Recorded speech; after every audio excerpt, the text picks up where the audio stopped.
안녕하세요. 윌리엄 리입니다. 문재인 일당은 원하는 걸 얻을 수 없으나 두 번째 시간입니다. 오늘은 어제 말씀드린 바와 같이 북러 정상회담 전망부터 언급하고 가겠습니다. 김정은이 러시아에 가는 가장 중요한 목적이 뭐라고 생각하십니까? 제 짐작이지만 김정은이 푸틴에게 가는 건 정제유를 외상으로 달라 부탁하기 위한 것이라 봅니다. 최근 북한 러시아에 정제유 수입 대부분을 의존하고 있습니다. VOA 뉴스에서 발췌했습니다. 중국이 지난 2월 690여 톤의 정제유를 북한에 공급했습니다. 북한 안보리 대북제재위원회는 22일 중국이 691톤의 정제유를 북한에 공급했다고 웹사이트를 통해 공개했습니다.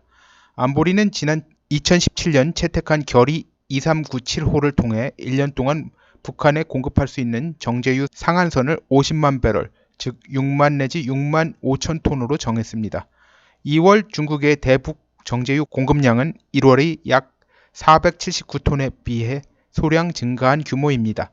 이에 앞서 러시아는 올 1월과 2월 북한에 1만 358톤의 정제유를 공급했다고 안보리에 밝혔습니다. 같은 기간 중국의 1,117톤에 비해 9배 많은 규모입니다. 중국과 러시아가 올해 초 2개월 동안 북한에 공급한 양은 모두 1만 1,528톤으로 안보리가 정한 연간 상한선의 20%에 해당됩니다. 한편 올 들어 중국의 대북 정제유 지원량이 줄고 있는 것으로 나타났습니다. 지난해 중국의 월 평균 대북 정제유 지원량은 약 1,600톤으로 특히 기간을 지난 5개월로 한정하면 월 평균 2,260톤이었습니다. 올 1월과 2월 공급량보다는 상당히 많은 규모입니다. 지난해 중국은 19,188톤, 러시아는 29,240톤이 정제유를 북한에 공급했습니다. 이 같은 규모는 러시아가 1만 톤 많은 것으로 올 들어 2월까지 두 나라 지원량도 러시아가 9,000톤 정도 많습니다. 그런데 현재 러시아의 경제 사정이 영 좋지 않다는 건 이미 아시는 분들은 다 알고 있습니다. 크림반도를 러시아에 합병하면서 받게 된 국제 제재로 인해 경제적 피해가 엄청납니다. 제가 커뮤니티 게시판에 김필재 기자의 러시아 경제 관련 보도 영상을 공유했습니다. 참고하시길 바랍니다. 그러니 러시아 입장에서 북한의 정제유를 대주면서 심한 바가지를 씌운다고 해도 전혀 이상한 일이 아닐 겁니다. 그리고 어느 정도는 러시아에 파견된 북한 근로자들의 임금과 상기하는 방식으로 충당되지만 러시아 측은 북한의 선금을 받지 않으면 정제유를 넘겨주지 않을 가능성이 높습니다. 지금 상황에서 북한의 외상으로 정제유를 보내줄 나라는 전 세계에 한 국가밖에 없습니다. 이란이죠. 경제제재로 원유건 정제유건 외국에 파는 것이 심각한 제한을 받는 상황에서 남는 정제유를 보내주고 나중에 북한과는 핵탄두 기술 이전 등으로 상기할 여지도 많고 하니 말이죠. 이란 정제유가 러시아나 중국에 도달하기 위해 통과해야 하는 세 나라가 있습니다. 지금 문재인이 순방 중인 중앙아시아 3개국입니다. 제가 찾아본 바로는 육로로 이 3개국을 통과하지 않는 다른 철도길은 없는 것 같습니다. 있다고 하더라도 지리적 여건상 그보다는 훨씬 열악하고 사고나기 쉬운 구간인 것 같고요. 중국은 현재 정제유를 북한에 인도하는 것에 심한 압박감을 느끼고 있는 것으로 보입니다. 아마 이제 미중 무역전쟁 하시겠죠? 그러므로 중앙아시아 3개국을 경유하더라도 중국이 아닌 러시아를 통해 전달하는 길밖에 없는 것으로 보입니다. 그런데 카자흐스탄에서 문재인이 개망신을 당했죠.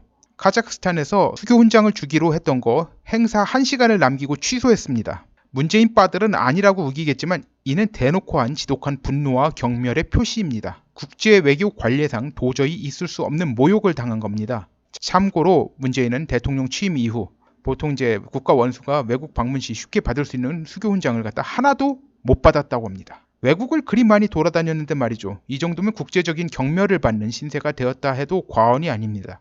카자흐스탄은 지정학과 국제 정치 경제 질서상 미, 중, 러 3개국의 동시에 다리를 걸치고 있는 국가입니다.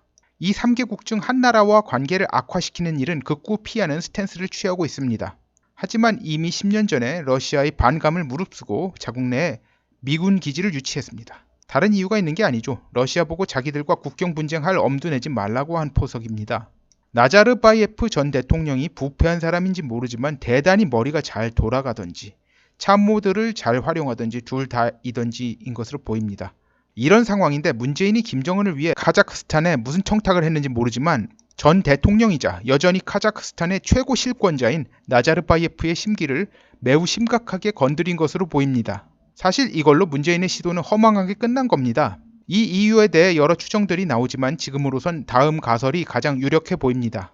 나자르바예프가 원자력 발전소 건설 계획에 운을 띄웠는데 문재인이 신나하면서 한국이 원자력 발전소 기술과 운영 경험이 상당하다고 자랑한 모양입니다.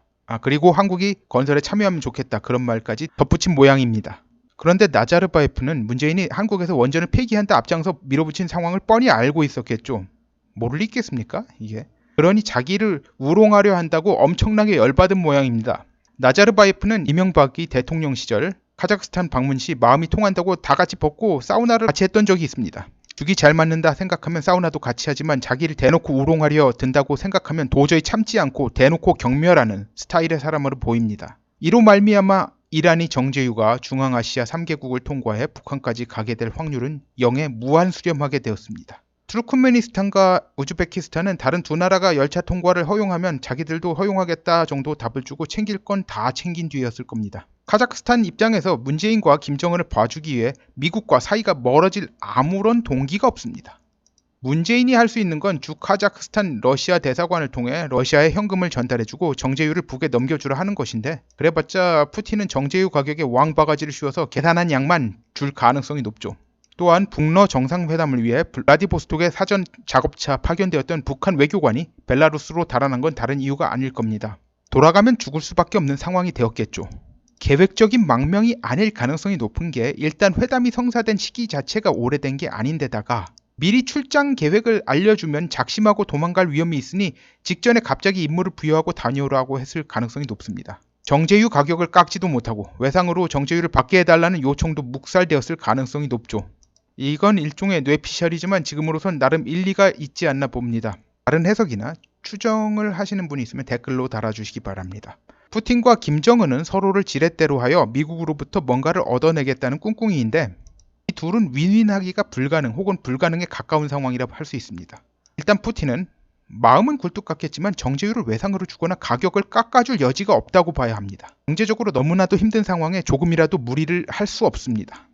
게다가 트럼프가 이제 미국의 셰일 원유 천연가스 생산을 갖다 증량하는 정책을 갖다 밀어붙이고 트럼프의 정치적 제휴선인 사우디아라비아 실권자 빈살만 왕세자가 이에 호응하면 러시아의 상황은 지금보다 더 악화될 테니 미국에게 수작하는 것에는 한계가 있을 수밖에 없습니다. 그리고 이 상황에서 시진핑의 동태를 살펴볼 필요가 있죠. 시진핑은 트럼프에게 여러 약점이 잡힌 상황에서 타겟책으로 남은 것이 한국과 대만으로 압축되고 있습니다. 미국이 여기서 보복 관세율을 확 올려버리면 그것들은 완전 무산되니 일단 지금은 납작 엎드려 눈치를 볼 수밖에 없습니다. 시진핑 입장에선 두 나라에서 중국의 정치 공작이 먹히고 있는데 굳이 미국과 정면 충돌해서 박살나는 건 바보짓이니 그리 않을 거고 적당히 미국 요구를 들어주지만 핵심적 이익은 지키면 된다는 생각을 갖고 있는 것 같습니다. 문재인이 국내에선 있는 없는 횡포를 다 부리고 국외의 폭정을 방불케 하고 있지만 국외적인 요소들은 철저히 불리하게 작용하고 있으며 그나 그의 일당은 이런 불리함을 타개할 능력이 매우 부족한 상황입니다. 지금 그는 이런 철저히 불리한 상황을 타개하려 별짓을 다 하고 있으며 앞으로도 그럴 겁니다. 지금 화폐개혁 이야기가 모락모락 나오는데 경제를 완전히 붕괴시키는 방향으로 진행되어 문재인 빠가 성난 사람들에게 맞아 죽으면 그거 가지고 시체 장사하려는 궁리를 충분히 하고도 남습니다. 이들의 부지런함, 대국을 보는 시각의 부재, 그리고 이런저런 잔머리에 능하고 염치와 죄의식이 전혀 없는 비인간성은 한국을 어느 수준까지 망가뜨릴지 참으로 걱정이 됩니다. 구독, 좋아요, 알림벨 공유 부탁드립니다. 감사합니다.